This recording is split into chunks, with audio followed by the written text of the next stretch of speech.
વિદ્યાર્થી મિત્રો, TAT TET અને ટાટ હાયર સેકન્ડરીમાં મેરિટ કેલ્ક્યુલેશન કેવી રીતે કરવું? મિત્રો, નવી પદ્ધતિ કે જૂની પદ્ધતિ 2024માં જે મોટી ભરતી 24,000ની આવી છે તેમાં કઈ પદ્ધતિ વપરાવાની છે અને તમારું મેરિટ કેલ્ક્યુલેશન એટલે કે તમારી જે પદ્ધતિ પ્રમાણે જે સિલેક્શન થવાનું છે એ કેવી રીતે થશે? મિત્રો, આ પ્રમાણે આટલો ફાયદો તમને બધાને જોવા મળવાનો છે. તમામ ઉમેદવારો વિડીયો અંત સુધી જરૂરથી નિહાળે. મિત્રો, મહત્વની અપડેટ છે તમને લઈને આવ્યો છું.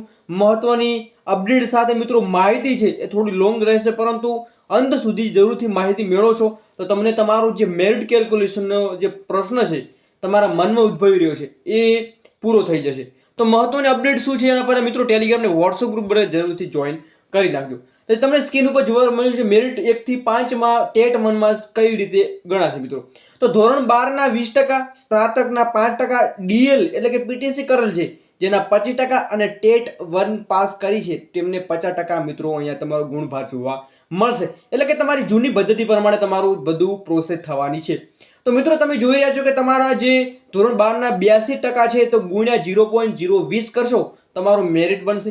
એવી રીતે મિત્રો તમારે જે ટેટ 1ના છે ઉમેદવારો એ જરૂરથી આ પદ્ધતિ પ્રમાણે ગુણ્યા 5 ગુણ્યા 0.25 એવી રીતે મિત્રો તમારું કેલ્ક્યુલેશન કરશે તો તમારો કુલ આંકડો તમને જોવા મળી જશે. એ પ્રમાણે તમારું મેરિટ છે એ જોવા મળશે.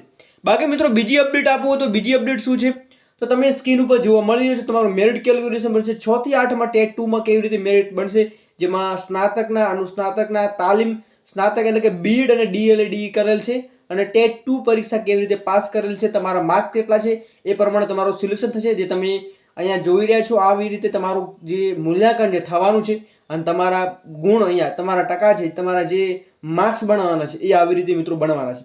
બાકી મિત્રો હવે ટાટ સેકન્ડરી અને હાયર સેકન્ડરીનો વિડીયો લઈને આવવાના છીએ. અંત સુધી જરૂરથી એ પણ નિહાળજો અને તમારા મિત્રો સુધી એકવાર જરૂર શેર કરવાનું ભૂલતા નહીં. જય હિન્દ, જય સંવિધાન.